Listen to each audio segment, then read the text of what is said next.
Hello, friends, and welcome to today's episode. She could feel her tears beginning to freeze in the wind. She just remembered the old saying, "No good deed goes unpunished." She was just hoping that would happen. Where her kidney used to be, she hurt. She had a pain in her heart as well. She couldn't figure out why things had gotten so bad. Deborah Stevens knew how hard it could be to grow up without a father, and she also knew that a simple act of kindness from a stranger could make all the difference. But now that she had her own kids, she wanted to show them how to be good. They also wanted to know how much their grandma helped before she died of heart failure. Deborah had heard that Jacqueline Brucia, who was her boss, needed a kidney. The 61-year-old ran a successful business selling cars. Deborah could only think about how hard things were for her own mother. She knew that the U.S. healthcare system wouldn't be kind to her. She thought about what she could do, though.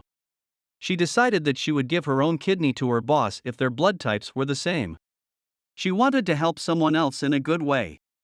As tears ran down her face, her boss's face changed into a smile. It meant she could spend some more time with her family, so it was worth it. But soon after, things would go wrong. Deborah's boss would always stop by her cubicle with a smile and some kind of treat. They would talk about their families and how hard things were for them. Deborah thought they were as alike as two peas in a pod. Just as she was getting to know her, she heard that she was sick. Before going under the knife, Jacqueline thanked Deborah one more time. Deborah's doctors got her ready for what was about to happen. She knew it would take a long time and be hard to get better. But when she woke up, she got some bad news. As Deborah opened her eyes, she looked at the doctor, who told her that there had been complications during the surgery. She had nerve damage in her left leg, which was probably going to last for the rest of her life. Even her stomach was hurting, but that wasn't even the worst news. After Jacqueline got out of the hospital, she was nowhere to be seen or heard from for weeks. But on her first day back at work after getting better, her boss wasn't there to meet her. Instead, it was the cold manager. Then, after a few weeks, she'd be fired for a stupid reason. After the surgery, it took both women a long time to feel better, which was awful. But Deborah wasn't going to win. Every day at work was hard because she was still trying to get over the difficulties and figure out what was going on. Then, one day, her boss called her into his office. Brucia was tall and proud as he sat there. Her eyes were like ice, and she had a thin frown on her lips. Deborah took a deep breath and groaned as she sat through the pain. The girl's eyes rolled. "We're going to let you go. You're not getting better fast enough. You've been talking about this surgery for too long.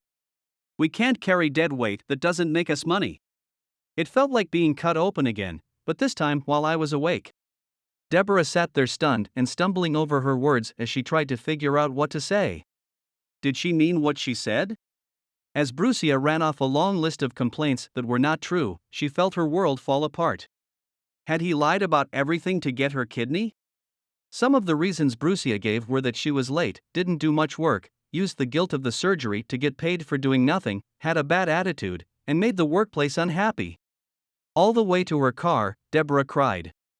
This can't be happening, right? Even as she sat in the lawyer's office and the man sighed in pity, she could only feel the empty spot where her organ used to be.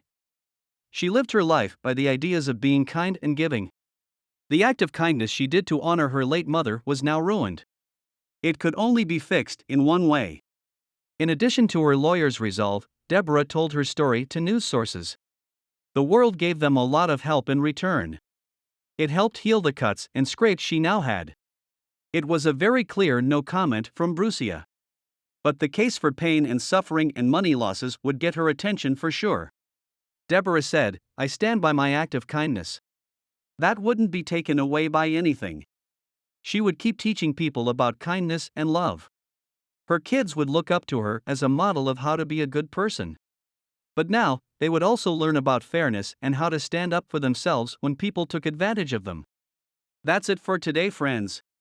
Please let us know what you think about this story. Thank you for watching, and we'll see you soon for more amazing stories.